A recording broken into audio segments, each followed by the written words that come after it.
আচ্ছা, মানিক দত্ত হচ্ছে, আগের দিনকে বলেছিলাম, চণ্ডীমঙ্গল ধারার একদম আদি কবি, প্রথম কবি তাকে বলা হয়।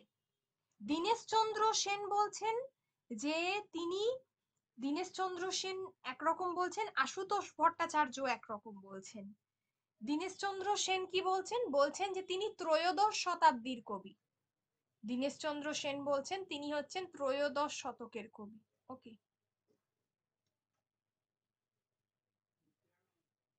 আর এছাড়া আশুতোষ ভট্টাচার্য অনেকেই তাকে আবার ষোড়শ শতাব্দীর কবি বলেছেন। ঠিক আছে।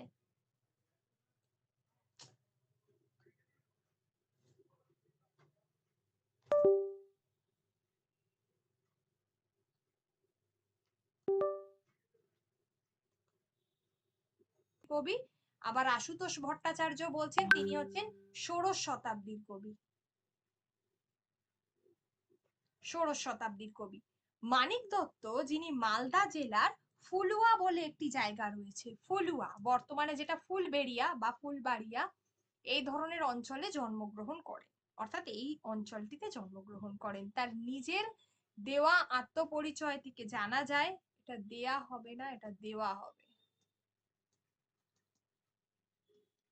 দেওয়া আত্মপরিচয় থেকে জানা যায় যে তিনি ছেলেবেলায় বিকলাঙ্গ ছিলেন। দেবী চণ্ডীর কৃপায় তিনি ভালো হন এবং তিনি কাব্য সাধনায় তখন মনোনিবেশ করেন। এই কারণেই তিনি চণ্ডীমঙ্গল কাব্যটি লিখেছিলেন। অর্থাৎ আমরা অনেকেই দেখতে পাই তো যে মঙ্গল কাব্যে যারাই আছেন মূলত তারা দেবীর থেকে বর প্রাপ্ত হয়েছেন বা আদেশ পেয়েছেন, দিয়ে তারপর তারা কাব্যটি রচনা করেছেন। বর নয়, আদেশ পেয়েছেন। আদেশ পেয়েছেন, তারপরেই তারা কাব্যটি রচনা শুরু করেছেন। তো এই মানিক দত্তর ক্ষেত্রেও ঠিক তাই। তার ক্ষেত্রেও ঈশ্বরেরই একটা আহ কি বলবো, তিনি ঈশ্বরেরই দেখা পেয়েছিলেন বা ঈশ্বরের পুজো করেছিলেন। কারণ যেহেতু তিনি তার ছেলেবেলা তিনি যেহেতু বিকলাঙ্গ ছিলেন, তো তিনি পরবর্তীতে ঠিক হয়ে যান, ফিজিক্যালি চ্যালেঞ্জ যেটাকে বলা হয়। তো দেবীর চণ্ডীর তিনি সেবা করে তিনি ভালো হয়ে যান এবং কাব্য সাধনায় তিনি মনোনিবেশ করেন। ঠিক আছে। এই হলো মূল বিষয়টা। কবি পরিচয়টা কি হবে? তাহলে তার প্রথম কোথায় জন্ম, যেটা মনসামঙ্গল কেন সমস্ত কাব্যের ক্ষেত্রে, চণ্ডীমঙ্গল, মনসামঙ্গল, ধর্মমঙ্গল, কবিদের ক্ষেত্রে যেটা সব থেকে গুরুত্বপূর্ণ, সেটা হচ্ছে যে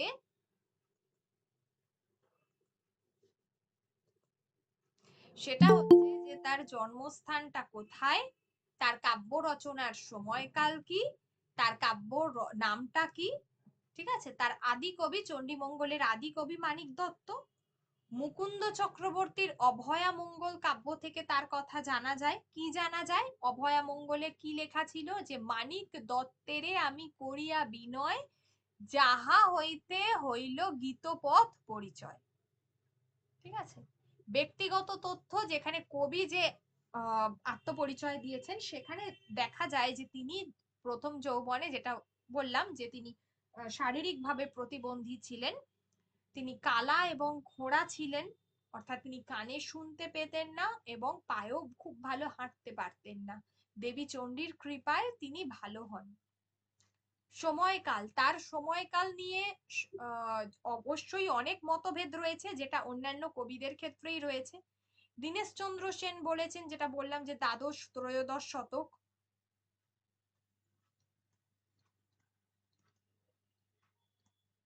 আবার আশুতোষ ভট্টাচার্য বলছেন তিনি ষোড়শ শতাব্দীর কবি। তার কাব্যের নাম হচ্ছে চণ্ডীমঙ্গল। তার কাব্যের মধ্যে বৌদ্ধ প্রভাব রয়েছে। তার কাব্যের মধ্যে ধর্মমঙ্গল এবং বৌদ্ধ প্রভাব রয়েছে, এটা জানা যায়। ঠিক আছে।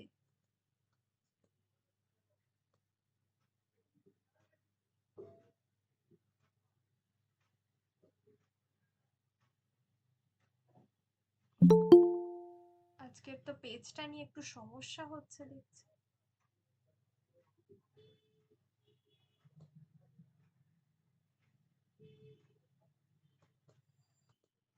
বঙ্গীয় একটা হচ্ছে কলকাতা বিশ্ববিদ্যালয়ে তার যে পুঁথি রয়েছে, আর একটা হচ্ছে যে বঙ্গীয় সাহিত্য পরিষদে রয়েছে।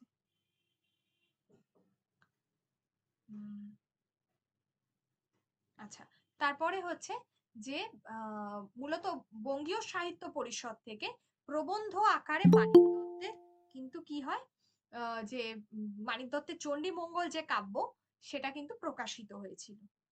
এবং এখানে তার কাব্যের একটা বিষয়বস্তু হচ্ছে যে মৌলিক, যেখানে তিনি সবল কেতু এবং ধবল কেতুর আখ্যান একমাত্র মানিক দত্তের কাব্যেই পাওয়া যায়। আমরা যে কালকেতু এবং বণিক খণ্ড মানে আখেটিকার যে বণিক খণ্ডর বিষয়টা রয়েছে সেটার আধারেই তিনি এই সবল কেতু এবং ধবল কেতু তার একটা গল্প তিনি লিখেছিলেন, যেটা কিন্তু যে আখ্যানটা অন্যান্য আর কোনো চণ্ডীমঙ্গল ধারায় অন্য কোনো কাব্যে কিন্তু পাওয়া যায় না। তাহলে এটা জানতে হবে যে এই সবল কেতু এবং ধবল কেতু একমাত্র মানিক দত্তের কাব্যেই পাওয়া যায়। ঠিক আছে, এবার হচ্ছে দ্বিজ মাধব। দ্বিজ মাধবের কবি পরিচয়। দ্বিজ মাধব হচ্ছেন চৈতন্য যুগের একজন সার্থক রচয়িতা। তার তিনটি নাম আমরা পাই। ঠিক আছে, একটা হচ্ছে দ্বিজ মাধব, আচ্ছা, আর একটা হচ্ছে মাধবাচার্য,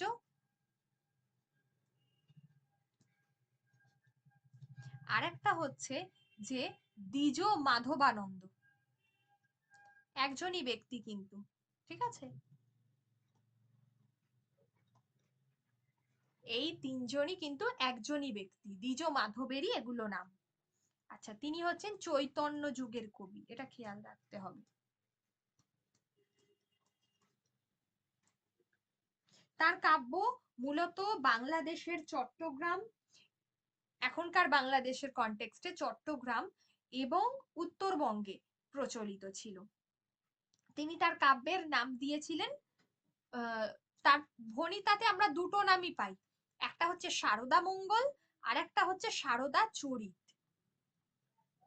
এবং খুবই পপুলার ছিলেন এই কবি, খুবই জনপ্রিয় ছিলেন। ঠিক আছে, সারদা মঙ্গল বা একটা হচ্ছে সারদা চরিত। আজকে কোনো কারণে অসুবিধা হচ্ছে হয়তো এই পেজটাতে লিখতে, বুঝতে পারছি না, যাই হোক। তার জন্মস্থান ছিল মূলত ত্রিবেণীর সপ্তগ্রাম বা নবদ্বীপ। আর পিতা ছিলেন পরাশর, সময়কাল ষোড়শ শতক। কাব্যের নাম হচ্ছে সারদা চরিত, যেটা আগেই বলেছি যে সারদা চরিত তার কাব্যের নাম ছিল। আর দ্বিজ মাধবের আরেকটা সমস্যা হয় যে যেটা হচ্ছে যে কৃষ্ণমঙ্গল কাব্যের রচয়িতা এই যে নবদ্বীপবাসী মাধবাচার্য। ঠিক আছে, অনেকে আবার বলেন ইনিই হচ্ছেন দ্বিজ মাধব। তার মানে মাধবাচার্য এবং দ্বিজ মাধব একই ব্যক্তি কিনা সেটা নিয়ে কিন্তু একটা সমস্যা আছে। ঠিক যেমন আমরা বড়ু চণ্ডীদাস এবং চণ্ডীদাস এই দুজনের মধ্যে যেমন আমরা একটা বলি যে না দুজনেই একই কবি, অর্থাৎ একজন শ্রীকৃষ্ণ কীর্তন কাব্যের কবি, একজন হচ্ছেন বৈষ্ণব পদাবলীর কাব্যের কবি। তো এখানেও ঠিক তাই, মাধবাচার্য এবং দ্বিজ মাধব এই দুজনেই কিন্তু একই ব্যক্তি বলে মনে করা হয়। তার কাব্যের নাম কিন্তু দুটো পাওয়া যায়, একটা হচ্ছে যে সারদা চরিত আর একটা হচ্ছে সারদা মঙ্গল। কবির দেওয়া যে আত্মপরিচয় সেখানে জানা যায় যে তিনি হচ্ছেন ব্রাহ্মণ বংশজাত। ঠিক আছে, ব্রাহ্মণ বংশজাত, সপ্তগ্রামে ছিল তার বাড়ি। এবং কবির মাধব এই যে আচার্য এই নামটার যে উল্লেখ রয়েছে, এই নামটার উল্লেখ কিন্তু তার আত্মপরিচয় অংশেই রয়েছে। এখানে সেখানেই কিন্তু তিনি বলছি যে ম্যাম সপ্তগ্রাম আর নবদ্বীপ তো আলাদা আলাদা জায়গায়। সপ্তগ্রাম আর নবদ্বীপ আলাদা আলাদা জায়গায়, এটা ঠিক, কিন্তু মনে করা হয় মাধবাচার্য তখন ওখানে তো তার জন্মস্থান ছিল, কৃষ্ণমঙ্গল তিনি হয়তো অন্য জায়গায় লিখেছেন, সেটাই বলা হচ্ছে। ঠিক আছে, না ম্যাম, জন্মস্থান লেখা রয়েছে না ত্রিবেণী সপ্তগ্রাম বা নবদ্বীপ, ওই জন্য বলছি ম্যাম ওটা তো দুটো আলাদা জায়গা, ওই জন্য হ্যাঁ দুটো জিজ্ঞেস আলাদা করছি। জায়গা, দুটো আলাদা জায়গা। ঠিক আছে, দুটো আলাদা জায়গা, কিন্তু এখানে মনে করা হয় কারণ কবির আত্মপরিচয় অংশেই আমরা দুটো নাম পাই, একটা মাধবানন্দ বা মাধবাচার্য বা দ্বিজ মাধব, এই নামগুলো কিন্তু সবগুলোই কবির আত্মপরিচয় অংশে, কাব্যের আত্মপরিচয় অংশতেই রয়েছে। সেই কারণেই দ্বিজ মাধব এবং মাধবাচার্য, এই কারণেই তো বলেছে যে এটা নিয়ে বিতর্ক আছে। ঠিক আছে, যে দুজনেই একই ব্যক্তি কিনা। এবার ক্লিয়ার হয়েছে বিষয়টা? আচ্ছা, ওনার কাব্যের রচনাকাল যেটা বলছিলাম, যে অবশ্যই কাব্যের রচনাকাল খুব গুরুত্বপূর্ণ, যেটা হচ্ছে 1501 শকাব্দ, খ্রিস্টাব্দ হচ্ছে 1579। ঠিক আছে, এটা হচ্ছে শকাব্দ। আর 1579 হচ্ছে ওনার কাব্যের সময়কাল, মানে যেটা খ্রিস্টাব্দতে। ঠিক আছে, শকাব্দ আর খ্রিস্টাব্দ কিন্তু আলাদা। শকাব্দর সঙ্গে 78 খ্রিস্টাব্দ যোগ করলে তবেই আমরা খ্রিস্টাব্দটা পাবো।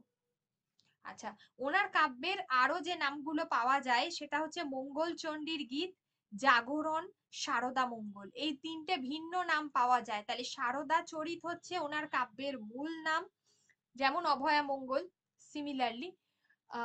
আর ভিন্ন নামগুলো হচ্ছে মঙ্গল চণ্ডীর গীত, জাগরণ, আর একটা হচ্ছে সারদা মঙ্গল। ওকে, এই যে এই কাব্যে দেবী চণ্ডীর দ্বারা মঙ্গল নামক একটা অসুর বধের কাহিনী রয়েছে, তাই এই ধরনের নামকরণ হয়েছে সারদা মঙ্গল। দেবী চণ্ডী অসুর একজন বধ করেছিলেন, তার নাম ছিল মঙ্গল, সেই কারণেই এই নামকরণ হয়েছে। আর চট্টগ্রামে কবির কাব্য জাগরণ নামে পরিচিত। আগেই বলেছি যে ওনার কাব্য উত্তরবঙ্গে সমানভাবে জনপ্রিয় ছিল এবং বাংলাদেশের চট্টগ্রামে জনপ্রিয় ছিল। তো সেই কারণেই জাগরণ নামটা কিন্তু ওই বাংলাদেশে প্রচলিত ছিল।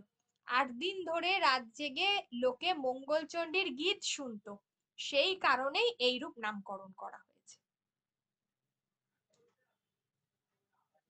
এটা আসলে একটা পাঁচালী ধরনের রচনা, সংক্ষিপ্ত রচনা। ঠিক আছে, যেখানে রসের থেকেও তথ্যর দিকে মানুষ বেশি মনোযোগী ছিলেন, এবং কবি ভীষণভাবে বাস্তবনিষ্ঠ কবি ছিলেন। কবির কাব্যে সেই সময়, দ্বিজ মাধবের কাব্যে সেই সময়ের কি বলবো, যে সমাজ জীবন, সেটা তার লেখনীতে ভীষণ ভাবে ফুটে উঠেছে, যেন একেবারে একটা ছবির মতো জীবন্ত হয়ে ফুটে উঠেছে। সেই সময়ের মানুষের যে আমরা যে কালকেতু চরিত্রের মধ্য দিয়ে দেখি যে সেই মানুষটা একটা গরিব মানুষ হলেও তার প্রখর বাস্তব অভিজ্ঞতা, এবং তিনি কোথাও কারোর কাছে মাথা নোয়াচ্ছেন না। ঠিক আছে, দরিদ্র কালকেতু কিন্তু তার গৃহের বর্ণনা, যেখানে আমরা দেখতে পাচ্ছি কুঁড়ে ঘর, যে বর্ণনা দিয়েছেন দ্বিজ মাধব, সেটা অসাধারণ।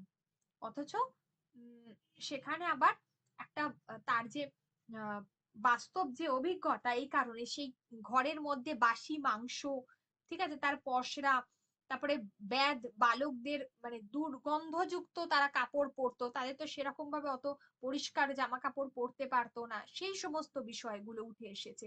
আবার ভারু দত্তের চরিত্রটা, ভারু দত্ত হচ্ছে কি বলবো, মুকুন্দ চক্রবর্তী যে ভারু দত্তর চরিত্র অঙ্কন করেছিলেন, সেই অপেক্ষায় কিন্তু মানিক এই সরি দ্বিজ মাধবের যে কি বলবো, দ্বিজ মাধবের যে আহ ভারু দত্ত চরিত্র, সেটা হচ্ছে অনেকটাই প্রবীণ, তিনি অনেকটাই বয়স্ক। ঠিক তিনি যেমন বয়স্ক, তেমনই হচ্ছে তার যে ধূর্ততা, তার যে দুষ্টুমি, সেটাও কিন্তু ততটাই সেই রকমই বয়স্ক, মানে সেটার অভিজ্ঞতায় তিনি একেবারে পারদর্শী। ঠিক আছে, এই কলকাতা বিশ্ববিদ্যালয় থেকে তার কাব্য প্রকাশিত হয়েছে। কাব্যে আমরা দেখতে পাচ্ছি যে সম্রাটের নাম রয়েছে তার কাব্যে, সেটা হচ্ছে আকবর। তার কাব্যে সম্রাট আকবরের কথা রয়েছে। ঠিক আছে, এই যে শকাব্দ ধরে আমি সালটা দিয়েছি, মানে যে রচনা জ্ঞাপক যে শ্লোকটা রয়েছে, যেখান থেকে আমরা তার আসল তার কাব্যের রচনাকাল কি রকম সেটা আমরা জানতে পারি। তার কাব্যে বিষ্ণুপদ যোগ রয়েছে। কোথাও মনে করা হয় যে দ্বিজ মাধব, যিনি কিন্তু শ্রীকৃষ্ণের মানে নারায়ণেরও বন্দনা গান করেছেন তার কাব্যের মধ্যে, সেই কারণে এবং এটা তার বংশসূত্রে পাওয়া। ঠিক আছে, দ্বিজ মাধবের কাব্যে পূর্ণাঙ্গ চণ্ডী মঙ্গলের কাহিনী রয়েছে। কাব্যের প্রচলিত স্থানগুলো, কাব্যে কোন কোন স্থান প্রাধান্য পেয়েছে? পূর্ববঙ্গের চট্টগ্রাম, নোয়াখালী, রংপুর অঞ্চলের কবির কাব্য কিন্তু প্রচলিত।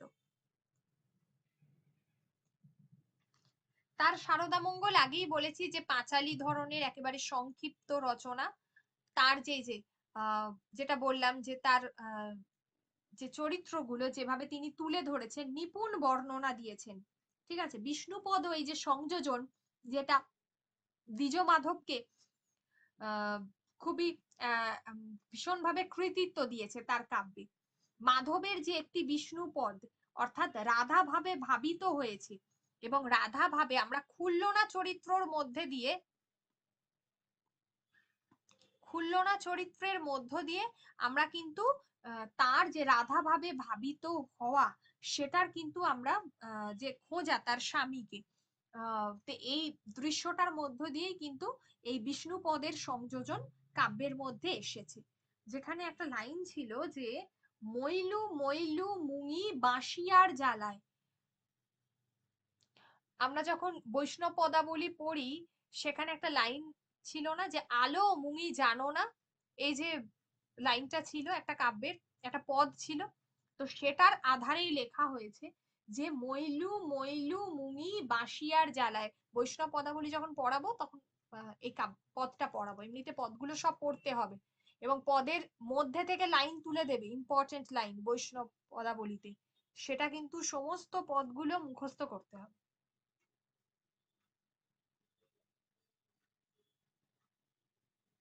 গৃহ ধর্ম লোক ধর্ম রাখন না যায়, বাঁশের বাঁশি কহে, বাঁশের বাঁশি বলতে শ্রীকৃষ্ণের কথা বলা হয়েছে, বাঁশের বাঁশি কহে কথা শুনিতে মধুর, যেজন দিয়াছে ফুক সেজন চতুর। ঠিক আছে, এখানে শ্রীকৃষ্ণের কথা বলা হয়েছে, শ্রীকৃষ্ণের বাঁশি বাঁশি বাজানোর যে ঘটনা, এবং সেখানে সেই দৃশ্যের কথা এখানে বলা হয়েছে। অর্থাৎ তিনি চণ্ডীমঙ্গল কাব্য রচনা করতে করতে বিষ্ণু পদের সংযোজন ঘটিয়েছেন, যেটা কাব্যটিকে মৌলিকত্ব দান করেছে। কবি মুকুন্দরাম চক্রবর্তী ঠিক যেমন বাস্তব ধর্মী একজন কবি ছিলেন, দ্বিজ মাধবও কিন্তু সেরকমই। ঠিক আছে, এবং সেই কারণেই হয়তো মুকুন্দ চক্রবর্তী দ্বিজ মাধবের কিন্তু বন্দনা গান করেছেন। কবি মুকুন্দ যেমন কালকেতুর তার জীবন কাহিনী বর্ণনা করেছেন, তাকে ঠিক ব্রাহ্মণ ধর্মে যেভাবে রীতিনীতি মেনে চলা হয়, সেই সমস্ত বিষয়গুলো আমরা কালকেতু এবং ফুল্লরার বিবাহের মধ্যে দেখতে পাই, বা সেখানে যে লৌকিক যে নিয়ম কানুন যেগুলো দেখা যায়। ঠিক আছে, এই সমস্ত বিষয়গুলোতেই কিন্তু কি বলবো, এই দ্বিজ মাধবের কাব্যেও কিন্তু এই লৌকিক বিষয়গুলো কিন্তু পরিবেশিত হয়েছে। ঠিক আছে, তাই জন্যই তাকে দ্বিজ মাধবকে একজন প্রথম শ্রেণীর কবি বলা হয়, এই কারণেই দ্বিজ মাধবকে প্রথম শ্রেণীর কবি বলা হয়। এরপরে আমরা দেখতে পাই যেটা হচ্ছে যে মুকুন্দ চক্রবর্তীকে, দ্বিজ মাধবের পরে ছিলেন মুকুন্দ চক্রবর্তী। মুকুন্দ চক্রবর্তী তো আমরা পড়েছি, আর এর পরে হচ্ছে দ্বিজ রামদেব। ঠিক আছে, সপ্তদশ শতকে দ্বিজ রামদেব। মুকুন্দ চক্রবর্তী সম্পর্কে কয়েকটা কথা বলবো, সেটা পরে, আগেটা পড়িয়ে দিই তারপর বলছি, আগের দিন যেহেতু পড়িয়ে দিয়েছিলাম। আচ্ছা, এখানে হলো ম্যাম, হ্যাঁ বলো। বলছি যে ওই বৈষ্ণব পদাবলীর যে পদটা বললেন না, আলো মুই জানো না, তার সঙ্গে এই কাব্যে কোন পদের মিল আছে আরেকবার বলুন। আচ্ছা আচ্ছা, পদটার নামটা বলবো তো, ওটা হচ্ছে, হ্যাঁ, লাইনটা হচ্ছে, আমি এখানে বোধহয় দিইনি লিখে না। আচ্ছা, আজকে এটাতে লেখা যাচ্ছে না বলে খুব সমস্যা হচ্ছে।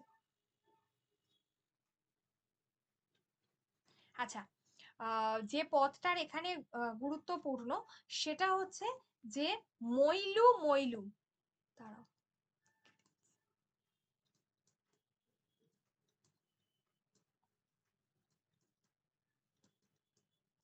মইলু মইলু মুঙি, মুঙি বাঁশিয়ার জ্বালায়, মানে রাধা বলছে। ঠিক আছে,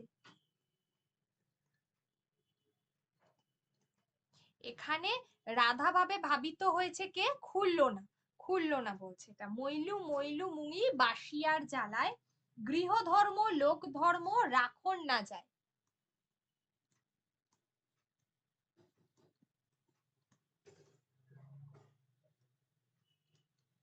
গৃহ ধর্ম লোক ধর্ম রাখন না যায়।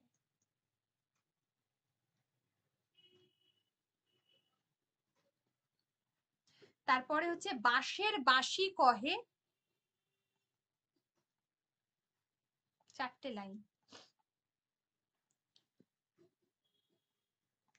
বাঁশের বাঁশি কহে কথা শুনিতে মধুর।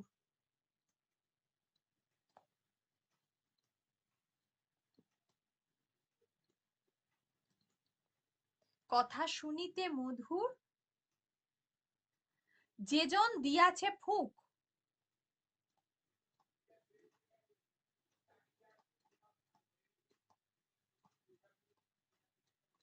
যেজন দিয়াছে ফুক সেজন চতুর। একই লাইনে, হ্যাঁ, সেজন চতুর।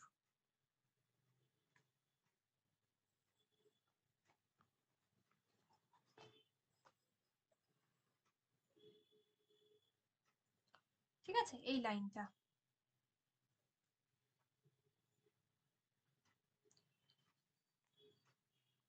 আচ্ছা, এবারে হলো যে যেটা বলছিলাম যে ষোড়শ শতাব্দী আমরা পড়লাম, এরপরে মুকুন্দ চক্রবর্তী আছেন। মুকুন্দ চক্রবর্তী আমরা পড়েছি, কয়েকটা বিষয় বলার আছে সেটা বলছি পরে।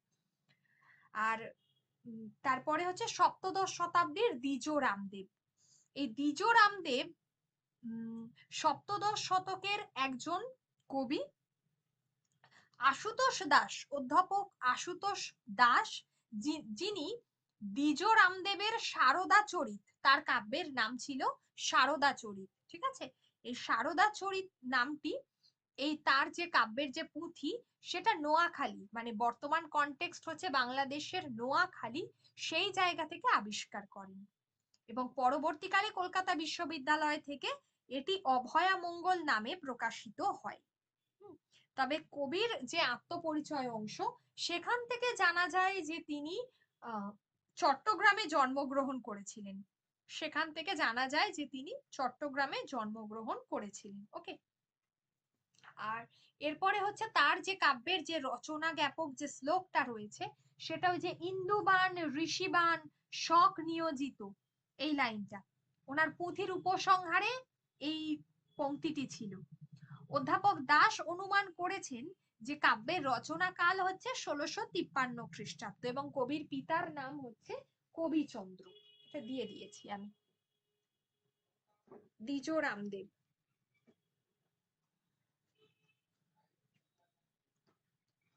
হরিনাম সম্পর্কে সুকুমার সেন কিছু দিয়েছেন?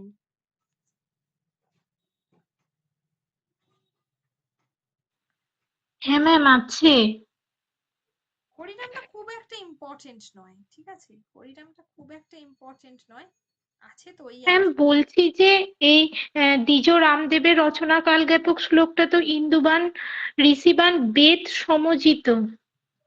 বেদ সমজিত, আবার এক জায়গায় পাওয়া যায় যে শক, শক নিয়োজিত। শক নিয়োজিত হচ্ছে দ্বিজ ইয়ের ওই কি বলে মাধবাচার্যের।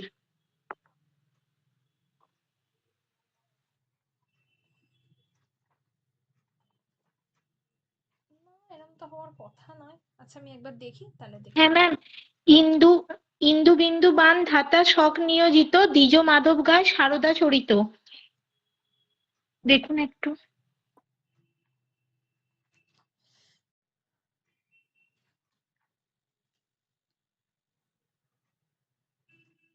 আচ্ছা, এটা আমি আরেকবার দেখি, তাহলে দেখে বলে দেবো, ঠিক আছে,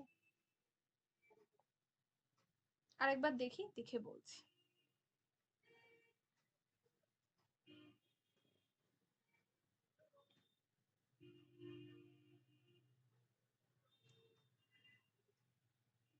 আচ্ছা,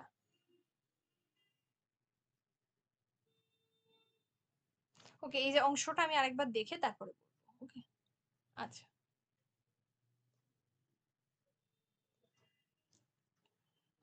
তারপরে হচ্ছে যেটা যে এমনিতে দ্বিজ মাধবের সঙ্গে দ্বিজ রামদেবের একটা কথোপকথন রয়েছে, যেটা আমি দিয়েছি। তবে এটা হলো 1653 সালের কাব্য এবং যেখানে কবির পিতার নাম হচ্ছে কবিচন্দ্র। ঠিক আছে, কবির পিতার নাম ছিল কবিচন্দ্র, এটা আমি দেখে বলে দেবো। সুকুমার সেন দ্বিজ মাধবকে রামদেবের পূর্ববর্তী কবি বলে অনুমান করেছেন। আবার আশুতোষ ভট্টাচার্য মনে করেন যে দ্বিজ রামদেব অনেক ক্ষেত্রে দ্বিজ মাধবের ভাষা পর্যন্ত অনুসরণ করিয়াছেন। ঠিক আছে, তিনি উভয় কাব্যের বর্ণনা প্রসঙ্গে এমনটাও বলেছেন যে দ্বিজ মাধব, যেখানে বলছেন দ্বিজ মাধবের, এটা ঠিক আছে, যেটা আগের ছিল, প্রণমোহ গণপতি গৌরীর নন্দন ভক্ত বৎসল দেব বিঘ্ন বিনাশন। সেখানে দ্বিজ রামদেব লিখছেন যে প্রণমোহ গণাধিপ গৌরীর নন্দন প্রায় একই, স্মরণে আপদ খণ্ডে বিঘ্ন বিনাশন। এই যে দুজনের কিন্তু লেখার ধরন প্রায় এক। ওকে, দ্বিজমাধব যেভাবে দিবাপালা রাত্রিপালা সাজিয়েছেন, রামদেবের কাহিনী বিন্যাসও কিন্তু সেই রকম, যেগুলো যেগুলো তাদের দুজনের উল্লেখযোগ্য বিষয়। দ্বিজমাধব এবং রামদেব দুজনেই কিন্তু বৈষ্ণব ভাবাপন্ন ছিলেন, যেটা আগেই বলে দিয়েছি। বৈষ্ণব ভাবাপন্ন, আবার একদিকে শাক্ত কবি। শাক্ত কবি কেন বলা হয়েছে? যে তিনি হচ্ছেন মায়ের আরাধনা করেছেন, সেই জন্য তাকে শাক্ত কবি বলা হয়েছে। ঠিক আছে, এই কারণেই তাকে কিন্তু শাক্ত কবি বলা হয়েছে। আবার এনারা কিন্তু একইভাবে যেটা করেছেন, তারা হচ্ছেন যে বৈষ্ণব পদাবলীর চর্চা করেছেন। দ্বিজ মাধবের মঙ্গলচণ্ডীর গীত ব্রত কথা জাতীয় আখ্যান একেবারে গল্পের মতো, এটা একটা আখ্যানমূলক কাব্য।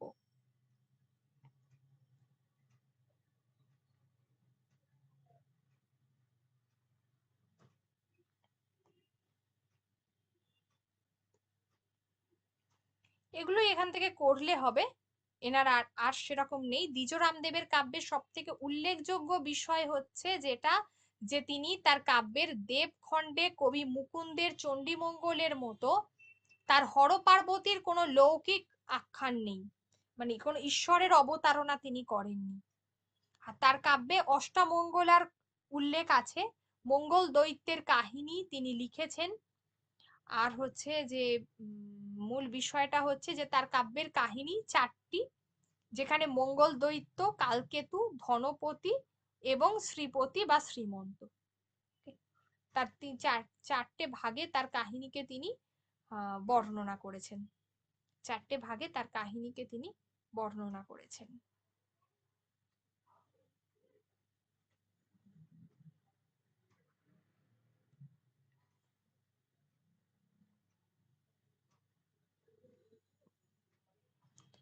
এই হলো। আর হচ্ছেন অষ্টাদশ শতকের আরো একজন হচ্ছেন রামানন্দ জ্যোতি।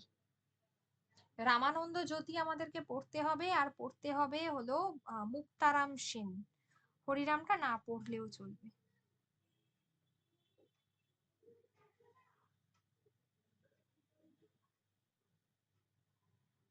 ম্যাম, আকিঞ্চন মিশ্র পড়তে হবে না? না না, আকিঞ্চন মিশ্র পড়তে হবে না। আমি পড়ে নিয়েছি সব। সে ঠিক আছে। সুকুমার সেন যতজনকে বলেছেন সবাইকেই পড়ে নিয়েছি, মানে লিখে নিয়েছি, মুখস্থ হয়নি এখনো। হ্যাঁ, সে পড়ে নাও, কোনো অসুবিধা নেই, ঠিক আছে। মেন মেন এরাই সাধারণত, আর এর এত খুব বেশি হ্যাঁ এত ম্যাম। ডেপথে পিএসসিও প্রশ্ন করেনি। ম্যাম 11-12 তো আছে, এগুলো পড়ে নিয়েছি। 11-12 চণ্ডীমঙ্গল আছে তো। চণ্ডীমঙ্গল আছে, কিন্তু ওখানে তো লিস্ট করাই আছে চণ্ডীমঙ্গল, ওখানে কি বলেছে নাকি? ওখানে তো শুধু মুকুন্দরাম চক্রবর্তীর নাম দিয়েছে, ওসব কিছু নেই। এখন এইবারের যে বইটা করেছে না, সেখানে না অনেক অনেক নাম দিয়েছে সবকিছুতে। আচ্ছা, সেটা তো নিউ সিলেবাস এলে তবে মানে কি করবে, অ্যাড করবে তাহলে নতুন করে দেখে নেবো একবার। এবারের বই কি করেছে সেটাই তো দেখতে হবে, টেক্সট বই। হ্যাঁ ম্যাম, টেক্সট বইয়ে অনেক জনাই ওই মুক্তারাম সেন, হরিরাম, ভারতচন্দ্র রায়, মানে সবাইকার নাম আছে, আকিঞ্চন চক্রবর্তী, সবাইকার। আচ্ছা আচ্ছা। রামানন্দ জ্যোতি যেটা হচ্ছে যে অষ্টাদশ শতাব্দীর শেষের দিকে রামানন্দ জ্যোতি নামক একজন বৈষ্ণব সন্ন্যাসী চণ্ডীমঙ্গল রচনা করেছিলেন, যার কাব্য অনিল বরণ গঙ্গোপাধ্যায় তিনি 1969 খ্রিস্টাব্দে কলকাতা বিশ্ববিদ্যালয় থেকে সম্পাদনা করে প্রকাশ করেন। 11-12 সাধারণত সাহিত্যের ইতিহাসের উপর জোর দেয় ঠিকই, তবে 11-12 যেটা জোর দেয় সেটা হলো তার প্রশ্নের মধ্যে, সেটা হচ্ছে ওই বাংলার সাহিত্য সংস্কৃতির ইতিহাস, ওটার উপরে বেশি জোর দেয় ওরা ওদের প্রশ্নে।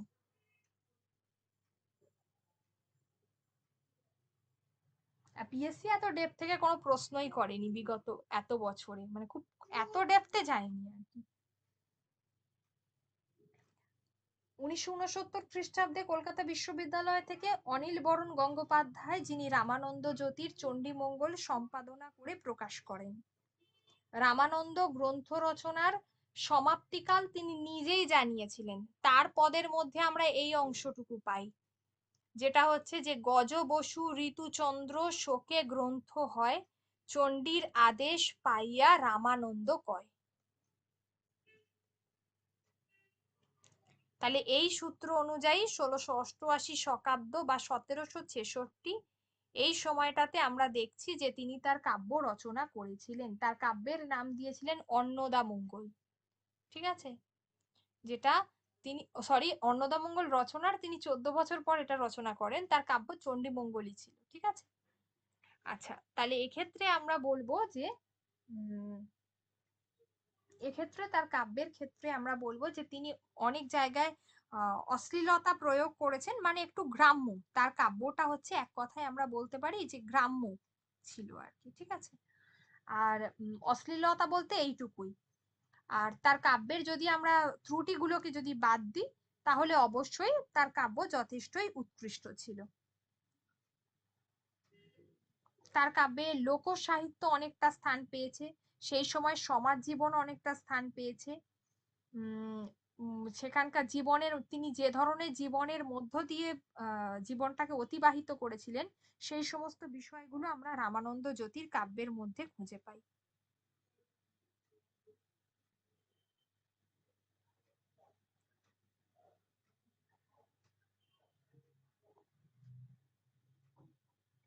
আর এরপর হলো মুক্তারাম সেন, তার কাব্যের নাম ছিল সারদা মঙ্গল। ঠিক একই বিষয় আমরা এর ক্ষেত্রে যেটা দেখি দ্বিজ রামদেবের ক্ষেত্রে, এনার ক্ষেত্রেও সেটাই দেখব।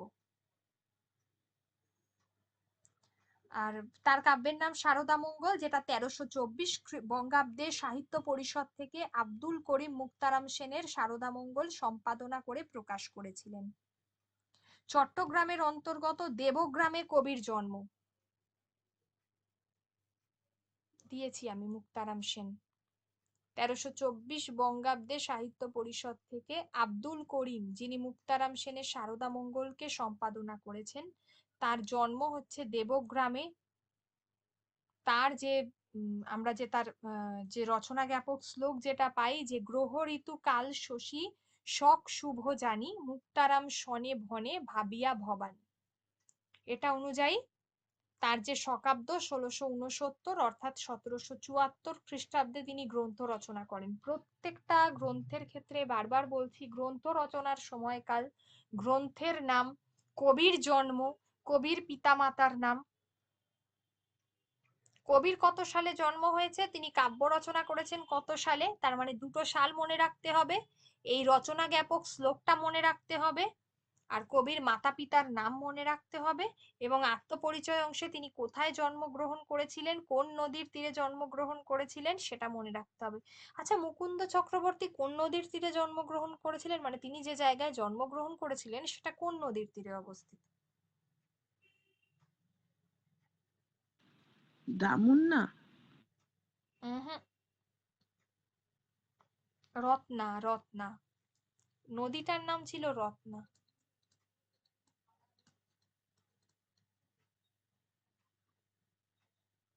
এই জন্যই জিজ্ঞাসা করলাম, দিয়ে দেবো এগুলো। তিনি তার কাব্যে, মুকুন্দ চক্রবর্তীর কথা বলছি আমি, মুক্তারাম সেন এই অবধি মোটামুটি করলে হবে। এক্সট্রা নোটস এর মধ্যে আমি বাদবাকিটা দিয়ে দেবো, যদি এক্সট্রা তোমরা করে যেতে চাও, আমার তো আপত্তি নেই, করে যাবে, দিয়ে দেবো। আচ্ছা, মুকুন্দ চক্রবর্তী তার কাব্যে তৎসম তদ্ভব এবং দেশি শব্দের প্রয়োগ ঘটিয়েছিলেন। তৎসম, তদ্ভব এবং দেশি শব্দ। তৎসম শব্দ একদম সংস্কৃত থেকে যেটা এসেছে, তদ্ভব শব্দ সংস্কৃত থেকে কিছুটা বিকৃত অবস্থায় এসেছে, আর দেশি শব্দ, ঠিক আছে, মানে প্রাকৃত হয়ে যেটা এসেছে সেটা তদ্ভব শব্দ। তিনি তার কাব্যের মধ্যে ত্রিপদী এবং পয়ার ছন্দের ব্যবহার ঘটিয়েছেন। ত্রিপদী এবং পয়ার, মুকুন্দ চক্রবর্তী, ঠিক আছে, তার মঙ্গল কাব্যের মধ্যে ত্রিপদী এবং পয়ার ছন্দের ব্যবহার ঘটিয়েছেন। আর হচ্ছে তিনি বেশ কিছু অলংকারের প্রয়োগ করেছিলেন, যার মধ্যে হচ্ছে অনুপ্রাস, আশ্লেষ আর উৎপ্রেক্ষা। তিনি প্রবাদের ব্যবহার করেছিলেন, প্রবাদ প্রবচন যেগুলো হয় সেটা। আর অলংকার যেটা ব্যবহার করেছেন সেটা হচ্ছে শ্লেষ,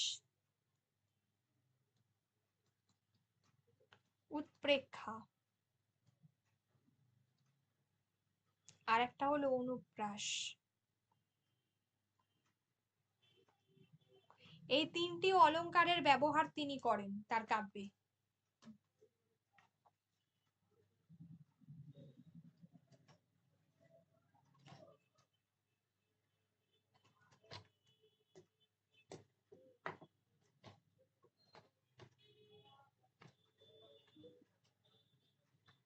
আমি ওই শ্লোকটা একবার দেখে নেব, দেখে নিয়ে তারপর বলবো।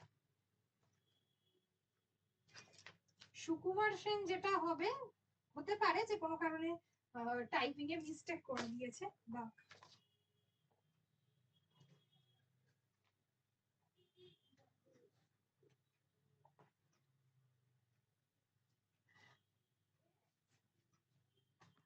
পিএসসি কি আদৌ শ্লোক তুলে প্রশ্ন করেছিল?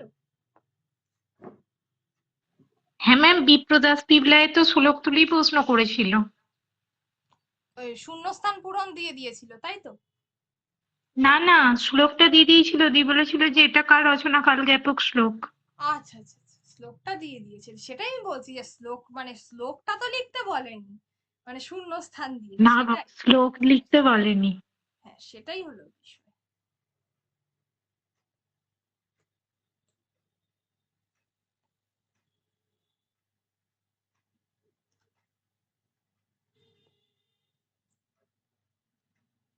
এই বিষয়টা তার, ওনার রামদেবের ওটা যে তার মানে আর কি তার জন্ম, আহ, তার যে ওটা কি বলবো রচনার কাল সম্পর্কে জানা যায়, যেটা তিনি তার পুঁথির শেষে লিখেছিলেন, উল্লেখটা করেছিলেন। এটা ওনার ঠিক রচনা কাল জ্ঞাপক শ্লোক নয়। ওই যে যেটা ওই ইন্দুবান, ঋষিবান, শক নিয়োজিত, এটা ওনার কাব্যের শেষে রয়েছে, ঠিক আছে, রচনা জ্ঞাপক শ্লোক এটা নয়।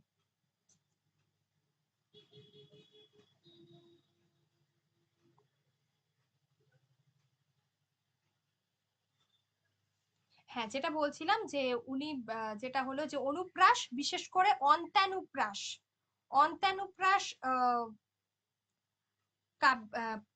মানে আর কি অলংকারের প্রয়োগ ঘটিয়েছেন তার কাব্যে। শ্লেষের প্রয়োগ ঘটিয়েছেন, উৎপ্রেক্ষার প্রয়োগ ঘটিয়েছেন, ওকে, এই তিনটের প্রয়োগ ঘটিয়েছেন। এবার হলো যেটা বললাম যে মুকুন্দরাম চক্রবর্তী সম্পর্কে কয়েকটা তথ্য দেব। সেটা হচ্ছে যে মুকুন্দ চক্রবর্তীর গ্রন্থের প্রকৃত নাম কি ছিল? মনে পড়ছে কি নাম ছিল প্রকৃত? অভয়ামঙ্গল। অভয়ামঙ্গল। তার জন্মস্থান ছিল বর্ধমান জেলায় রত্না নদীর তীরে দামুন্না গ্রামে, ওকে, বর্ধমান জেলার রত্না নদীর তীরে দামুন্না গ্রাম। আচ্ছা, ওনার কাব্যের প্রথম খণ্ডের নাম কি ছিল? মুকুন্দরাম চক্রবর্তীর কাব্যের প্রথম খণ্ডের নাম কি ছিল? দেবখণ্ড।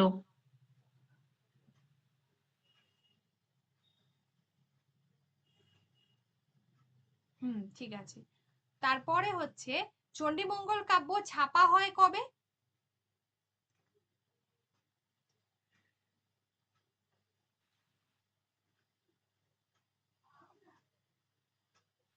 1823 খ্রিস্টাব্দে রামজয় হ্যাঁ, 'বিদ্যাসাগরের। 1823-24। আচ্ছা, কালকেতুর পূর্ব নাম কি ছিল? নীলাম্বর। নীলাম্বর। সুকুমার সেন বলেছেন যে কত খ্রিস্টাব্দে অভয়ামঙ্গল লেখা হয়? 1555 থেকে 56, এটা সুকুমার সেন বলেছেন। আর সুখময় মুখোপাধ্যায় বলছেন 1594 থেকে ওই 1606 এরকম সময়টাতে। সুখময় মুখোপাধ্যায়। আচ্ছা, ফুল্লরা কি নামে পরিচিত ছিল? পূর্ব নাম? উষা। হ্যাঁ, ছায়া, নীলাম্বরের স্ত্রী ছায়া। উষা তো মনসা মঙ্গলে ছিল, অনিরুদ্ধ। হ্যাঁ, আমি তো গোলমাল হয়ে গেছে। ছায়া। আচ্ছা, কোন এই যে চণ্ডী নামটা, চণ্ডী মঙ্গলের চণ্ডী নামটা কোন ভাষার সূত্র থেকে এসেছে? এটা কোন ভাষা গোষ্ঠী? দ্রাবিড় জাতীয়, দ্রাবিড়। অস্ট্রিক। অনার্য দেবী ছিলেন চণ্ডী, চান্ডী, সেখান থেকে চণ্ডী শব্দটার উৎপত্তি হয়েছে। অনার্য দেবী ছিলেন চান্ডী, সেখান থেকে চণ্ডী শব্দটার উৎপত্তি হয়েছে। দ্রাবিড় অস্ট্রিক।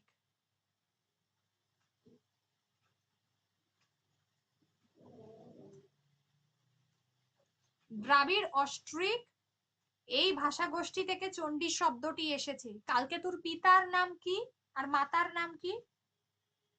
পিতার নাম ধর্মকেতু, মাতার নাম নিদয়া। নিদয়া, ইয়েস, ধর্মকেতু নিদয়া। আচ্ছা ম্যাম, বলছি চণ্ডাসুরকে বধ করে তো চণ্ডী হয়েছিল, তাহলে ম্যাম ওটা কি অনার্য দেবী রয়েছে এখানে? অনার্য দেবী মানে হচ্ছে তিনি মানে সমাজের নিম্ন স্তরের মানুষের কাছে মানে দ্বারা পূজিত হয়েছিলেন, সেই কারণেই তাকে অনার্য দেবী বলা হয় আর কি। ঠিক আছে। প্রথমে যে সমস্ত অ্যাকচুয়ালি মঙ্গল কাব্যে কারা রয়েছে, আমরা যারাই দেখি মনসা, তাকে প্রথমে কেউ পুজো করতে চাইছিল না। ঠিক আছে। তারপরে তিনি পূজিতা হলেন, এবং আমরা দেখতে পাই যে ওই যে চাঁদ সদাগর, যিনি তো শিবকে ছাড়া কাউকে পুজোই করবেন, এবং তিনি কাকে করেন আরাধনা? সমস্ত যারা বলবো প্রধান দেবদেবী তাদেরকে করে থাকেন, শিব নারায়ণ, অনেকে এদেরকেই সমাজের উপরে স্থানে রাখে আর কি। তলানিতে এদেরকে মানে তো আমরা দেখি যে দুর্গাকে করেছে, চণ্ডীকে কিন্তু অনেক পরে এসেছে, ইভিন কালীকেও প্রথমে কেউ করতে চাইতো না, দুর্গাকে কিন্তু করতো, কিন্তু পরবর্তীতে এসছে এনারা তো মা দুর্গারই রূপ। এই কারণেই অনার্য অনার্য মানুষের দ্বারা এরা পূজিতা হয়ে তবেই ঈশ্বরের আসনে বসেছেন।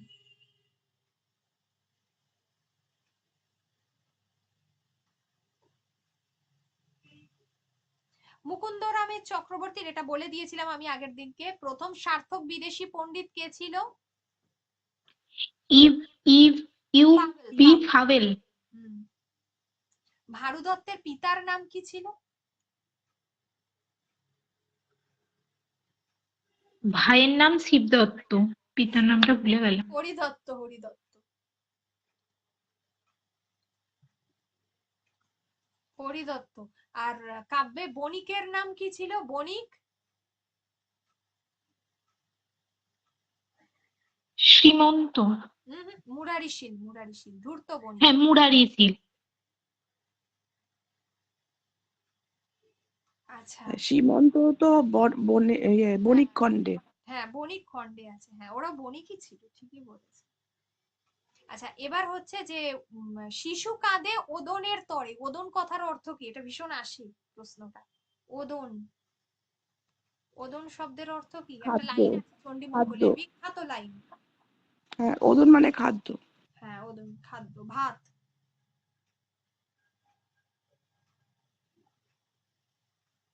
ফুল্লরার পিতার নাম আর মাতার নাম? পিতার নাম সঞ্জয় বেদ, মাতার নাম হীরা। হ্যাঁ, হীরাবতী, ইয়েস।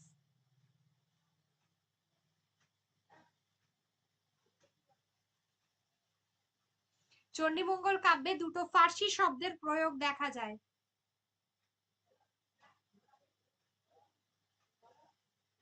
কি কি দুটো শব্দ মনে আছে? একটা হচ্ছে জবাই, আর একটা হচ্ছে রোজা। একটা হচ্ছে জবাই, একটা হচ্ছে রোজা।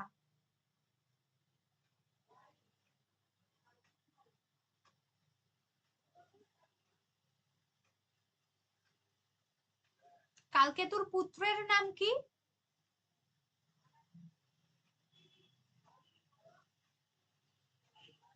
একটা জবাই আর একটা কি বললেন? রোজা। রোজা, রয়ে ওকার বর্গে জয়ে আকার। নামগুলো অনেকদিন আগে পড়েছিলাম তো ভুলে গেছি সব। তারপরে একটা শব্দ আছে পাকাল্লা, ওটা ফরাসি শব্দ নয়।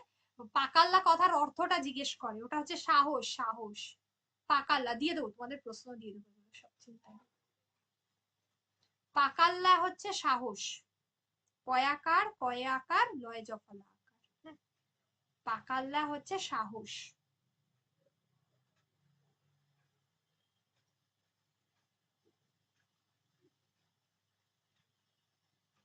আজকে আমি বলে দিচ্ছি এই সপ্তাহে কি কি পরীক্ষা নেব, সবাই পড়তে শুরু করো। পুরো চণ্ডীমঙ্গলটা নেব এই সপ্তাহে পরীক্ষা।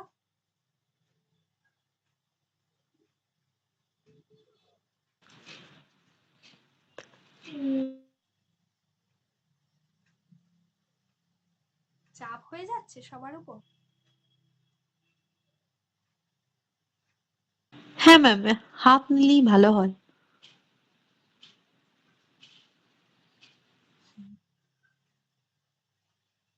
হাফ নেব না, হাফ নিলে আচ্ছা ঠিক আছে, হাফ নেব। মুকুন্দ চক্রবর্তীটা দাও তাহলে আগে, বাদ বাকিটা পরে দিও। মুকুন্দ চক্রবর্তীটা দাও অন্তত, ঠিক আছে। আর এই বলয় গ্রাসটা আজকে করিয়ে দিই, সেকেন্ড পার্ট 12 নম্বর খণ্ডটা হয়ে যাবে আজকে। আচ্ছা, কালকে যেটা ভুল বানানের যেটা দিয়েছিলাম এটা কিন্তু আছে, হ্যাঁ, এর সঙ্গে এই সপ্তাহে কিন্তু অশুদ্ধ সংশোধন থাকবে। অশুদ্ধ সংশোধন থাকবে, এক কথায় প্রকাশ থাকবে। এক কথায় প্রকাশ থাকবে, অশুদ্ধ সংশোধন থাকবে, আর হচ্ছে মুকুন্দ চক্রবর্তী থাকবে। আচ্ছা, আর হলো নেক্সট দিনকে আমি নতুন টপিক পড়াবো, আমার কৈফিয়ত থাকবে, ঘাস থাকবে। এই দুটোর মধ্যে দুটো প্রশ্ন আমি রেডি করে দিয়ে দিচ্ছি কাল পরশুর মধ্যে। আমার কৈফিয়ত এবং ঘাস এই দুটোই থাকবে পরীক্ষাতে, ঠিক আছে, এইটুকুই দাও।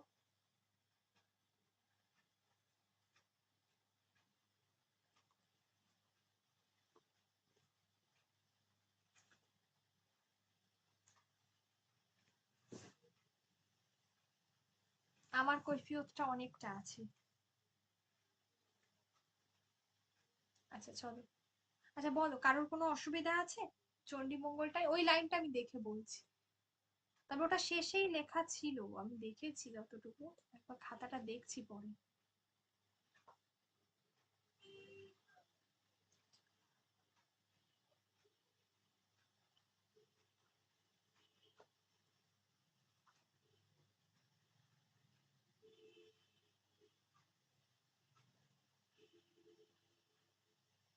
বলো, কারোর অসুবিধা আছে কিছু চণ্ডীমঙ্গল থেকে? নেই তো?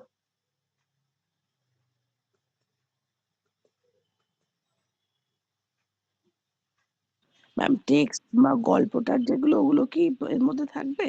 না না না, কোনটা টেক্সটটা? না, এমনি মুকুন্দ চক্রবর্তী এখন প্লেন কবি করো, আমি তো নোটসটা দিইনি, দিই তারপরে টেক্সট গুলো থেকে প্রশ্ন।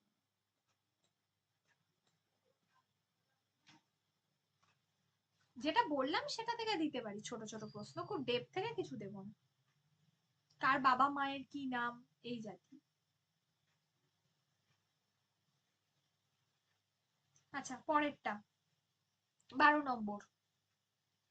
এ পর্যন্ত জ্যোতিপ্রকাশের অভিনয় অংশ ছিল নেপথ্যে, মানে এতদিন আমরা জ্যোতিপ্রকাশকে দেখতে পাইনি সামনাসামনি। তিনি, আমরা দেখতে পাচ্ছি যে সরকার মশাইয়ের কাছে গেছেন, তো এই অবস্থায়, ঠিক আছে, এই অবধি আমরা দেখেছি বাড়িতে গেছেন এবং সরকার মশাই এসে তখন মহালক্ষ্মীকে জ্যোতিপ্রকাশ সম্পর্কে বলছে। তাই সমগ্র তিনি এতদিন ধরে তার ভূমিকাটা ছিল পুরোপুরি একটা মানে কি বলবো ব্যাকগ্রাউন্ডে, ঠিক আছে। এবারে হচ্ছে যে তাকে প্রথম দেখতে পাচ্ছি আমরা ট্রেনিং, তাহলে কোথায় তাকে জ্যোতিপ্রকাশকে প্রথম কোথায় দেখা যায়, সেটা হচ্ছে ট্রেনিং। কলিকাতাগামী একখানি ফার্স্ট ক্লাস ট্রেনের কামরায় বসে অপর সহযাত্রী জনৈক অবাঙালির উপস্থিতি সম্পূর্ণ বিস্মৃত হয়ে একখানা বইয়ের পাতা উল্টে যাচ্ছিল সে। তাহলে কার সঙ্গে বসেছিল? একজন অবাঙালির সঙ্গে। ভাটিয়া ধনকুবেরটি, সেই যে মানুষটি অবাঙালি যে ছিল, সে কি ছিল? ভাটিয়া ধনকুবের।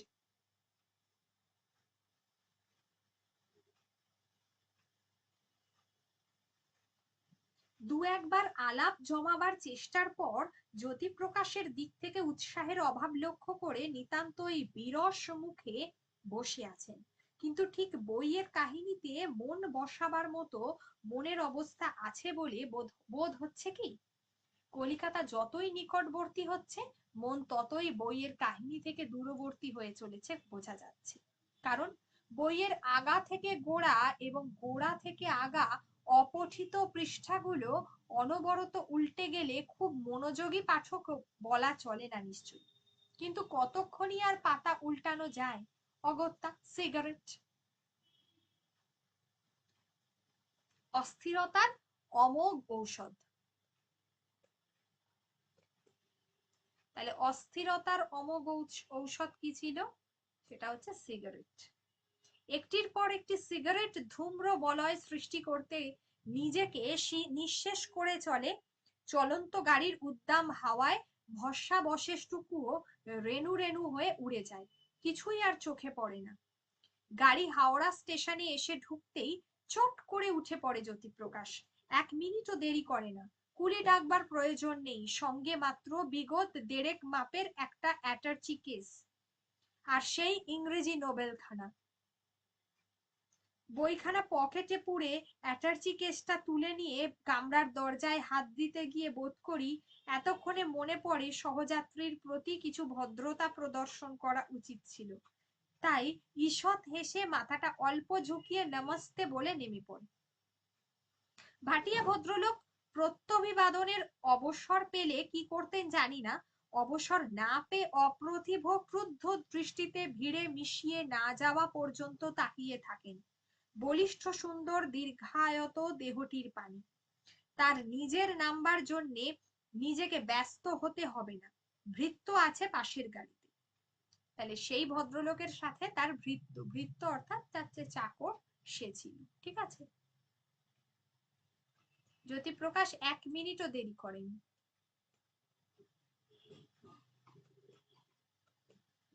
এই যে ভৃত্য ছিল পাশের গাড়িতে।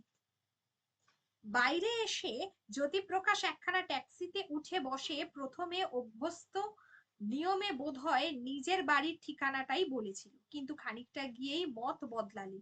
পকেট থেকে নোটবুক বার করে একটা চিঠি ঠিকানা দেখে ড্রাইভারকে নির্দেশ দিয়ে দিলে সেই পথে। লক্ষ্য করে দেখলে বোঝা যেত মুখে নিশ্চিন্ত শান্তির আভাস নেই, যেন কি এক দুঃসাহসিক অভিযানেই যাচ্ছে, বা ভয় আছে, উদ্বেগ আছে, আছে অস্থির চাঞ্চল্য। এই লাইনটা কার?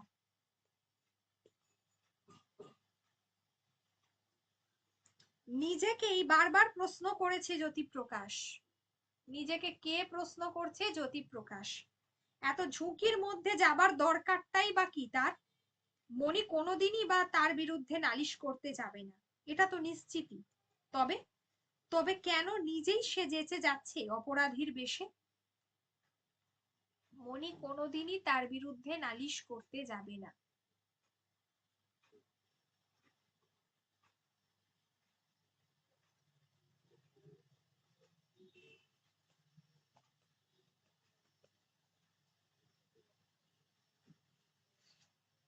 অহরহ ওই বস্তুটাই কি কামড় দিয়েছে তাকে, যেটা বিবেকের নিতান্তই স্বভাব ধর্ম, নাকি আর কিছু? এই 7 বছর ধরে তো পৃথিবীর এক প্রান্ত থেকে আরেক প্রান্ত অবধি ঘুরে বেরিয়েছে জ্যোতিপ্রকাশ। দেখেছে কত অজস্র মুখ, কত অপূর্ব রূপ তলিয়ে গিয়েছে কাজের সমুদ্রের অতল তলে। বাস্তব পৃথিবীর রূঢ় চেহারার সঙ্গে পরিচয় হতে হতে যৌবন বিবশ সুকুমার মনের উপর ধীরে ধীরে পড়েছে রুক্ষ কঠিন আবরণ। অজানা পৃথিবীকে নতুন দেখার বিস্মিত কৌতূহল দৃষ্টি আর নেই। উদাসীন সেই চোখে অতি পরিচয়ের নিষ্করুণ অবহেলা। এখানে একটা বর্ণনা রয়েছে তার। ঠিক আছে, দীর্ঘকালের পর দেশের মাটিতে পা দেওয়ার সঙ্গে সঙ্গে অদৃশ্য আকর্ষণে যে টানছে সে কে? প্রেম। তাহলে দীর্ঘকাল পরে সে যখন দেশের মাটিতে নামছে তখন তাকে অদৃশ্য আকর্ষণে কে টানছে? হয়তো তাই, কিংবা দুই, কাব্য উপন্যাসের মতো উদ্দাম উন্মাদ প্রেম না হোক, সকরুণ মমতা মিশ্রিত এই যে ভাবটা, একেই প্রেমই বলা হয় বোধ হয়। আর ভালো করে ভেবে দেখলে বিবেকী প্রেমের সত্যিকার আশ্রয়স্থল নয় কি? অবশ্যই মণিকে না পেলে জ্যোতিপ্রকাশের জীবন মরুভূমি হয়ে যাবে এমন কিছু নয়, বরং এতদিন পরে এসে মণির বর্তমান সংবাদের চাইতে গৌরবময় বিবাহিত জীবনের সংবাদ পেলেই খুশি হতো সে। তবে তা যখন নয়, তখন কেনই বা উদাসীন অসাবধানতায় হারিয়ে ফেলবে মণিকে? কেন কৈশোর প্রেমের বিচার বুদ্ধিহীন অন্ধ আবেগের দায়িত্ব এড়িয়ে যাবে বিচার বুদ্ধি সম্পন্ন পরিণত যৌবন? তাই মনির জন্য শেষ চেষ্টা করতে হবে শেষ পর্যন্ত। কিন্তু মহালক্ষ্মী, দাম্ভিক আত্মগর্বী এই মহিলাটি সন্তান স্নেহের চাইতেও প্রাধান্য দেবেন হয়তো নিজের জেদকে, কাল্পনিক আত্মসম্মানকে। প্রত্যেকের জীবনই যে ছাপার অক্ষরের মতো মাপা জায়গায় বাঁধা লাইনের নিচে দিয়ে চলতে পারে না, এ বোধ কি আছে তার সে বোধ কজনেরই বা আছে? অপরের জীবনের অনিয়মকে নিজের অপমান বলে গায়ে মেখে ক্রুদ্ধ আক্রোশে গর্জন করাই তো মানুষের স্বধর্ম। তবু জ্যোতিপ্রকাশ নিজের দিক থেকে চেষ্টার ত্রুটি করবে না। সৎ কাজে নারায়ণ সহায় কথাটা বর্তমান কালের যে নেহাতি অলিক প্রবাদ বাক্য, আবার এখানে একটা প্রবাদ বাক্য রয়েছে, সৎ কাজে নারায়ণ সহায়, কথাটা বর্তমান কালে যে নেহাতি অলিক প্রবাদ বাক্য হয়ে দাঁড়িয়েছে তাতে আর সন্দেহ কি? তা নয়তো এমন অদ্ভুত সময়ে মহালক্ষ্মীর দরবারে আবেদন নিয়ে গিয়ে দাঁড়াবে যেন জ্যোতিপ্রকাশ। সে সময়ে নিজের মাথার চুল নিজের হাতে ছিঁড়তে ইচ্ছে হচ্ছে মহালক্ষ্মীর। নেহাত নাকি ধৈর্যচ্যুতিটা তার একেবারে স্বভাব বিরুদ্ধ, তাই বাইরে থেকে সাদা ধবধবে মুখখানা সিঁদুরের মতো রাঙা টকটকে হয়ে যাওয়া ছাড়া আর কিছু চোখে পড়ছে না। কিন্তু তেমন অন্তরঙ্গ কেউ থাকলে হয়তো টের পেত যে ডাক ছেড়ে কাঁদবার বাসনা কত দুর্দাম হয়ে উঠেছে মহালক্ষ্মীর।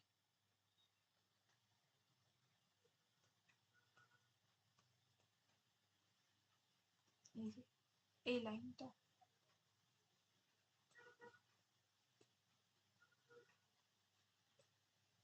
এক ফোঁটা টুনি পাকা খেলোয়াড়ের মতো বড় একটা চাল দিয়ে গেল তাকে।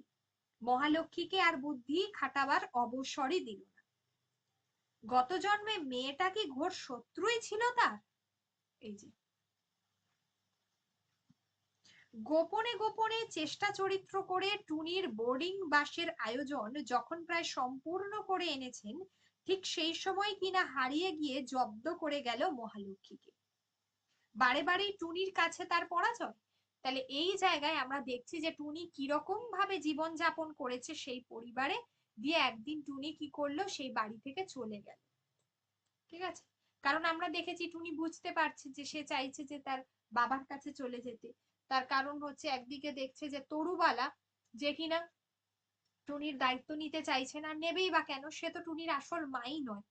আর এদিকে মহালক্ষ্মী তার খুব নিজের হয়েও তাকে যত্ন করে না। ঠিক আছে, এবার হলো যে হৃদয় বিত্রীর বালাইহীন তরুবালা না হয় খসখসে মোটা থানের আঁচল দিয়ে রোগড়ে রোগড়ে চোখ দুটো একটু লাল করে ফেলা ছাড়া আর বিশেষ কিছুই করছে না। কিন্তু মহালক্ষ্মীর তো দায়িত্ব আছে। রোগা টিনটিনে ছোট্ট একটা মেয়ে যদি ইচ্ছে করে একটা রাক্ষসী নগরীর বিশাল জনারণ্যে হারিয়ে যেতে চায়, তাকে খুঁজে বার করবে কে? অথচ সেই পণ্ডশ্রম করতেই হবে মহালক্ষ্মীকে, না করলেই নয়। এখানে কিছুটা আমরা পরের লাইনে দেখব, তাই না এত বিপদ মহালক্ষ্মীর? কার বিপদ? মহালক্ষ্মীর। আর ঠিক এই বিপদের সময় দরজায় এসে দাঁড়ালো জ্যোতিপ্রকাশ। কে এসে দাঁড়ালো দরজায়? জ্যোতিপ্রকাশ। দুর্ভাগ্য কার, জ্যোতিপ্রকাশের না মহালক্ষ্মী?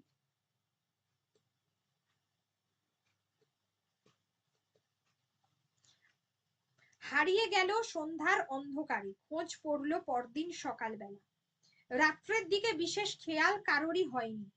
অকুলে ভাসবার রোমাঞ্চকর কল্পনায় বিভোর তরুবালা নিজের পাশের শূন্য স্থানটার দিকে একবার তাকিয়ে ভেবেছে, ভালোই হয়েছে যে মেয়েটা বুঝে সুঝে আজ থেকেই ওপরে শোবার ব্যবস্থা করে নিয়েছে। ভীষণ পাকা মেয়ে তো, কিংবা গিন্নি হয়তো হুকুম করেছেন। যাক, যা করেন ভগবান ভালোর জন্য।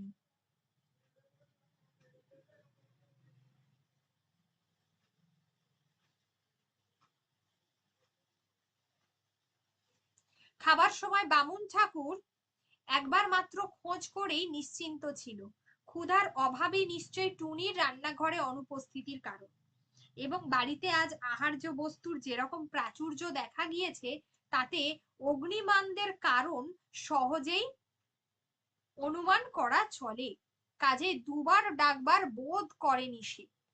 আর কে খোঁজ করবে, নীরদা না চাকরগুলো? মানে কেউই টুনিকে দেখে না, কেউই টুনিকে দেখে না, এই জন্যই টুনির এই অবস্থা। রাতারাতি যদি বোর্ডিং এ পাঠানো চলতো, তবেই হয়তো মহালক্ষ্মী নিতেন সন্ধান। অকারণে টুনি টুনি করে ডেকে বেড়াবার শখ তার নেই। আচ্ছা, এখানে একটা বিষয় বলবো, যে কার কাছে এখনো পর্যন্ত টেক্সট নেই? টেক্সট সকলের কাছে অ্যাভেলেবেল হয়েছে তো, যেগুলো যেগুলো আমাদের পড়া হচ্ছে? আছে তো। ওকে ওকে, ঠিক আছে। কারোর কাছে না থাকলে অবশ্যই সে কিন্তু আমাকে জানাবে। গ্রুপে তো, তোমাদের গ্রুপে যারা আছো তারা তো পেয়েই গেছো।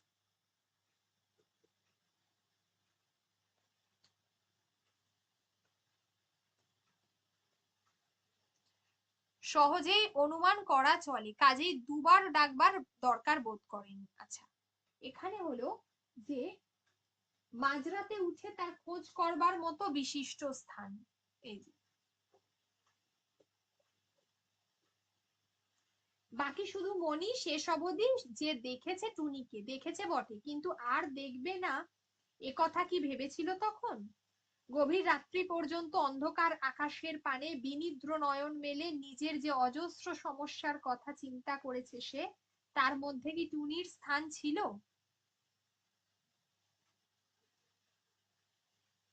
এটাই বলা হচ্ছে। মানে এক কথায় আমরা বলতে পারি যে যার মধ্যে এই যে আহ অগ্নিমান্দ, অগ্নিমান্দ শব্দটার অর্থ কি? যার মধ্যে মন্দা, যার মধ্যে ক্ষুধা কম, ঠিক আছে? এই রোগজীর্ণ যে অবস্থা হলে যে অবস্থাটা সৃষ্টি হয়, সেটা যার মধ্যে ক্ষুধা নেই সেটাকে বলা হয়, ঠিক আছে? মন্দা চলছে। যাই হোক, ঘটনার চেহারাটা এই।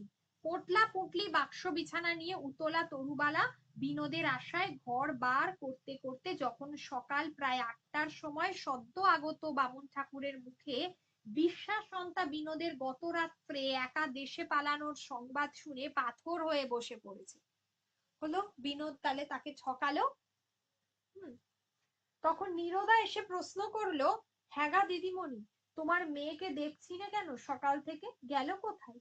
তরুবালা মুখখানা যতটা সম্ভব বিকৃত করে উত্তর দিলে, যাবেন আর কোন চুলোয়, আছেন সেই বসা ঘরে বোধ হয়। না গো, মাধো যে বললে ওপরে নেই। নেই তো কি উড়ে গেল? নীরদা দুই হাত উল্টে বললে, কি জানি বাবা, ওপর ছাদ পর্যন্ত তো দেখে এলো বললে। তরুবালা বলে নিজের জ্বালায় জ্বলে মরছে, এখন আবার এ কি জ্বালানি কথা? এই যে কেন এই কথা বলা হয়েছিল, কখন? যখন টুনিকে খুঁজে পাওয়া যাচ্ছিল না। বিষতিক্ত কণ্ঠে সে তাই যা উত্তর দেয়, তার তাৎপর্য এই, ভূতে খেয়ে গেছে। এটা বিশ্বাস করা যখন সম্ভব নয়, তখন ধরে নিতে হবে চোরে চুরি করে নিয়ে গেছে।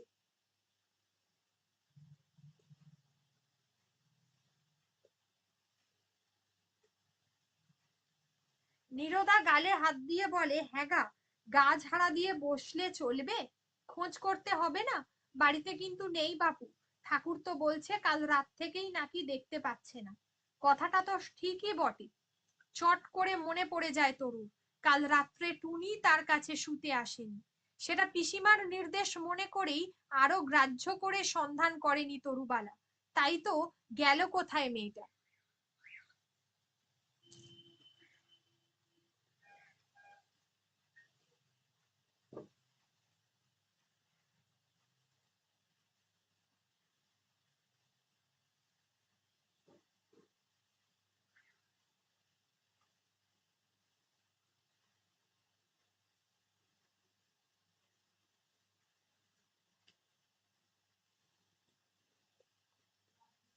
নীরদা গালে হাত দিয়ে বলে, হ্যাঁ গা, গা ঝাড়া দিয়ে বসলে চলবে? খোঁজ করতে হবে না? বাড়িতে কিন্তু নেই বাপু। ঠাকুর তো বলছে কাল রাত থেকেই নাকি দেখতে পাচ্ছে না। কথাটা তো ঠিকই বটে। চট করে মনে পড়ে যায় তরুর, কাল রাত্রে টুনি তার কাছে শুতে আসেনি। সে পিসিমার নির্দেশ মনে করেই আরো গ্রাহ্য করে সন্ধান করেনি তরুবালা। তাই তো গেল কোথায় মেয়েটা? যেমন পোড়া কপাল তরুবালার, এত ঝঞ্ঝাটের কিছুই পোহাতে হতো না যদি হতভাগা বিনোদ এত বড় শয়তানি না খেলতো তার সঙ্গে। এতক্ষণে কোথায় দিব্যি ট্রেনে চড়ে বসেছে তরুবালা। তা নয়, এখন ভাবতে বসো টুনি কোথায় গেল।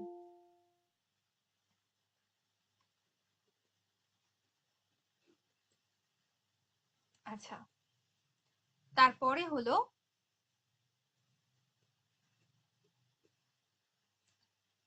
এই যে কোথায় গেল। উফ, মানুষ চেনা কি দায়, পথ খরচার জুতো ছুতো করে ১৬টা টাকা নিয়ে গেছে হতভাগা। তাহলে বিনোদ কতগুলো টাকা নিয়ে গেছে? ১৬।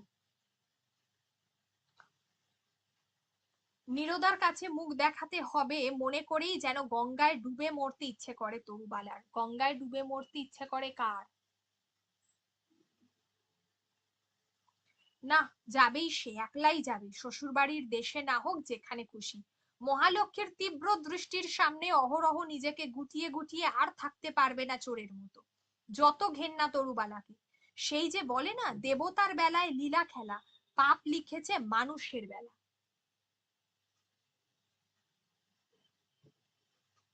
যতই বিদ্রোহাত্মক মনোভাব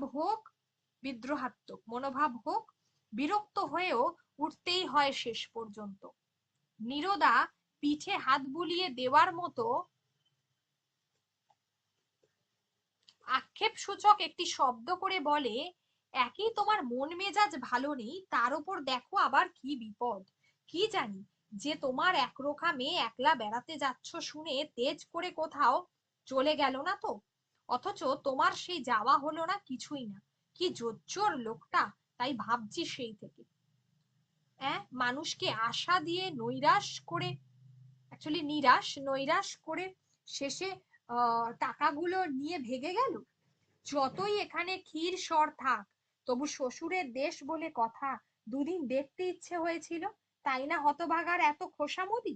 যাচ্ছ শুনে অবধি পিসি তো তোমার উপর খড়গহস্ত, মানে রেগে যাওয়া। আবার মেয়ে কি করে দেখো, সাধে কি বলি, তোমার পেটের মেয়েই তোমার পরম শত্রুর তরুদি।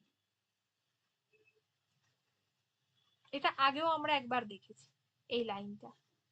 বক বক করিস নে নীরদা, মাথা আমার জ্বলে যাচ্ছে। এই কথাটা কে বললো? বলে উঠে যায় তরুবালা।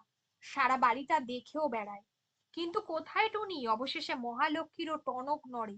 আরক্ত মুখে তিনি চাকর ঠাকুর সকলকে নির্দেশ দেন অনুসন্ধান করতে। মণিস্তম্ভিত হয়ে বসে থাকে কাঠের পুতুলের মতো। রান্না খাওয়ার মতো অবশ্য প্রয়োজনীয় কাজটাও মুলতুবি থাকে কিছুক্ষণের জন্য। চির অবজ্ঞাত টুনি হঠাৎ কেমন যেন মূল্যবান হয়ে ওঠে। কিন্তু টুনির চিহ্ন নেই। হয়তো এই মূল্যটুকু বজায় রাখতে এ সংসারে আর কোনোদিন উকি মারবে না সে। এই লাইনটা, কে উকি মারবে না। এরপর হচ্ছে 13 নম্বর পরিচ্ছেদ, নেক্সট দিন করাবো। নেক্সট দিন আমরা এমনিতে বলয় গ্রাস নেক্সট দিন করাবো না, বৃহস্পতিবার দিনকে পড়াবো। 9 নম্বর 7 8 হলো তো, 9 আর 10-এর মধ্যে যেগুলো আছে 9 নম্বর ক্লাসে যা আছে সেগুলো করাবো। ওকে, দেখে নিতে হবে। আর আমি এর মধ্যে ঘাস আর আমার কৈফিয়ত দিয়ে দিচ্ছি, আজকে লিখেও দেব। এই উইকে কি কি হয়েছে একবার দেখে নেবো রুটিনে, তারপর বলে দিচ্ছি এই উইকে কি কি এক্সাম থাকবে। কারোর কোনো কোয়েশ্চেন আছে আর?